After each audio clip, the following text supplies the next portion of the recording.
December 6th, 1991, Austin, Texas.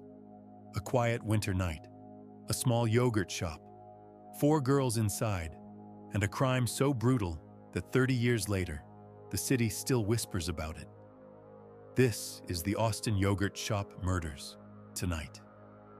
We return to that cold December night, to the final hours of 4 young lives, to the investigation that fell apart, to the DNA that refused to stay silent, and to the name that finally emerged after more than 3 decades. It began as an ordinary evening. I can't believe it's yogurt, a small shop, warm lights, holiday spirit.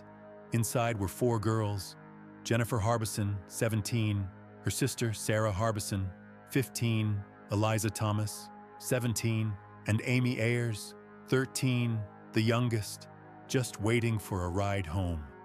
They laughed, they cleaned, they locked up the store. It was supposed to be just another night, but someone else had a different plan. Earlier that night, 2 men were seen in the shop, quiet, watching, waiting. Another man asked to use the restroom near the back door. Small details then, critical details later. But at that moment, the girls had no reason to feel danger, no reason to suspect that their lives were minutes away from ending. We will never know the exact moment the killer made his move. No cameras, no witnesses, only the aftermath. What we do know is chilling. The attack was fast, controlled, ruthless. The girls were restrained, forced together, shot. At least one of them was sexually assaulted. And then, the killer set the store on fire. A final attempt to erase everything. Just before midnight, a police officer noticed smoke. Within minutes, flames consumed the shop. Firefighters broke in. Heat exploded outward. Smoke rolled across the street, and inside, in the back of the store, they found them.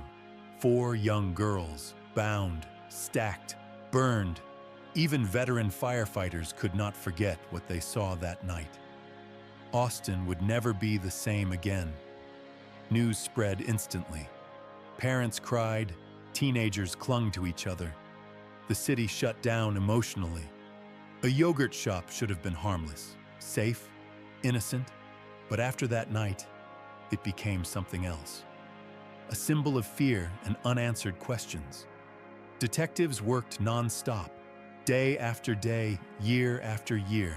Thousands of leads, thousands of interviews, rumors, false confessions, mistaken identities. Every clue was a dead end. The city waited, the families suffered, and the killer remained a ghost. 8 years later, a break. 4 young men were arrested. Morris Pierce, Robert Springsteen, Michael Scott, Forrest Wellborn. Interrogations lasted for hours. 2 of them confessed. On camera, they blamed each other. Their stories changed. Something felt wrong. Something felt forced. But the city wanted answers. Springsteen and Scott were convicted. One put on death row. One given life. Case closed. Or so it seemed. Science improved. Technology changed. New DNA testing revealed something shocking. The male DNA found on the victims did not match any of the 4 suspects, not even close.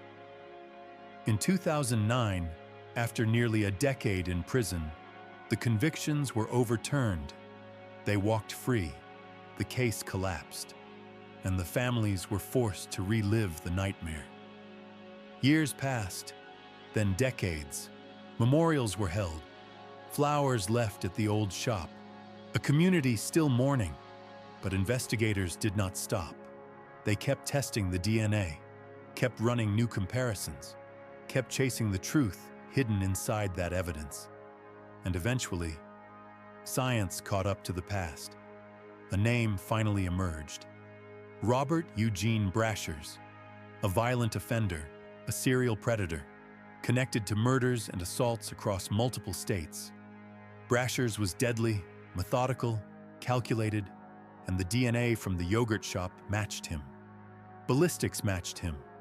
The pattern matched him. The cruelty matched him. But there was one problem. Brasher's was already dead.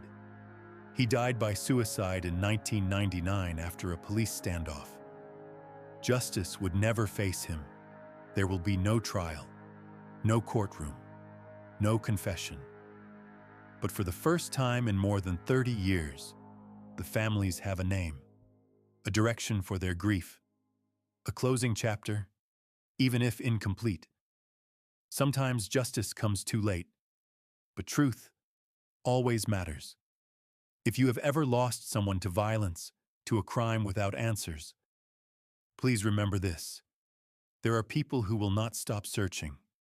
Detectives, scientists, communities, strangers. Someone, somewhere, is fighting for the truth you deserve.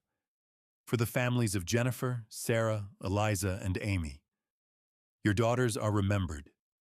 Your pain is seen. And your story will not be forgotten.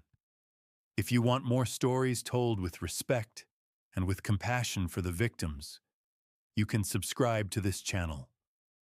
Your support keeps these cases alive, keeps the memories alive. Thank you for watching.